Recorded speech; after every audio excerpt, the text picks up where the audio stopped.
Welcome to Matt and Friends Drink the Universe. Hello, listeners. This is Matt, the unilaterally elected president of this podcast. That's not how this works. Thanks, wife. I'd like to invite you to sit back, relax, grab a drink, and join us in celebrating the 250th birthday of the United States of America. Hello. What's going on here then? Looks like somebody's got a celebration. I'm going to start talking in my own voice now. I'm not Michael Caine, or a very bad impression of Michael Caine. And I am Gemma from the Talking Codswallop podcast, wishing you a very happy 250 years of being free from my country. Yeah, you colonial bastards. Thank you, Gemma from Talking Codswallop, yet another country heard from. To get this party started, we're going to release a series of episodes called Red, White, and Booze that celebrate the brands that help build this great nation. Please enjoy episode 3 in our Red, White, and Booze series, The Oldest Brewery in America, Yuengling. The story of the oldest brewery in America begins with David Gottlieb Yuengling. David Gottlieb Yuengling, or DG, was a German immigrant. He grew up in Germany and his father owned a brewery. Being the youngest of 5 children, he knew that he would never be the owner and operator of his father's brewery, so he chose to immigrate to the United States. For his brewery, he chose Pottsville, Pennsylvania for its rapidly growing coal mining population, as well as its hilly terrain, which would allow him to hire the local coal miners to hollow out caves where he would be able to lager and store his beer. DG began the Eagle Brewery on Center Street in Pottsville in 1829. His eldest son, David Jr., left the Eagle Brewery to establish James River Steam Brewery along the James River in Richmond, Virginia. The brewery burned down in 1831 and was relocated to 5th and West Mahatongo Street, where it remains to this day.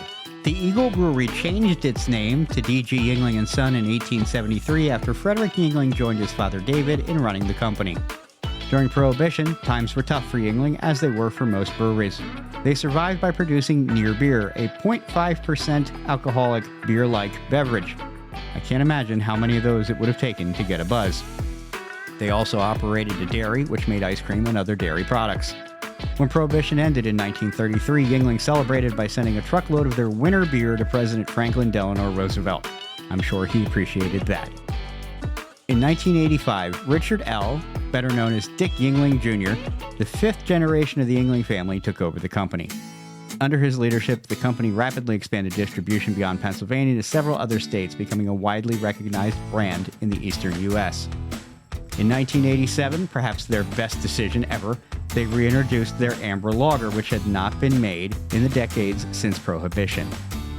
They did this to take advantage of a spike in the popularity of heavier style beers in the 80s. Since that time, Yuengling Lager has become its flagship brand, accounting for 80% of the company's production and much of its rapid growth. In February 2014, Yuengling Ice Cream returned to the market after nearly 30 years. The Yuengling Brewery expanded its operations, opening a second brewery in Tampa, Florida in 1999 to better serve its growing customer base in the Southeast. Although operated by the Yuengling family, it is operated by David Yuengling, a cousin of Dick Yuengling and descendant of David Gottlieb Yuengling. It is legally a separate company from the brewery, as was the case during Prohibition. Yuengling continues to maintain its reputation for producing traditional lagers and other beer styles, always focusing on quality and heritage. Yuengling continues to produce Yuengling Premium Beer, Yuengling Premium Light Beer, Original Black and Tan, Dark Brewed Porter, Lord Chesterfield Ale, better known as Chetty locally, Golden Pilsner, Yuengling Oktoberfest, Yuengling Bock, and in 2020 they introduced Flight, their new light beer, which they deemed the next generation of light beer, being lower in calories and carbohydrates than other beers of its type. And of course, they're still brewing their traditional lager. Served in its recognizable green bottles, the amber lager is in the style common before Prohibition. It was brought back to the market by longtime Yuengling brewmaster and Ray Norbert. It quickly became the company's flagship beer and prominently displays the words lager on its label. If you live in one of the 26 states where Yuengling distributes its beer, you know that you can go to a bar, order a lager, and expect to receive a Yuengling. As you may know, this podcast is recorded in Pennsylvania. We're about an hour away from the Yuengling Brewery. Here, Yuengling is synonymous with quality beer. In Pennsylvania, whether it's a celebration or a not-so-great day, we reach for a Yuengling. And on a personal note, This podcast host will always proudly ask for a lager.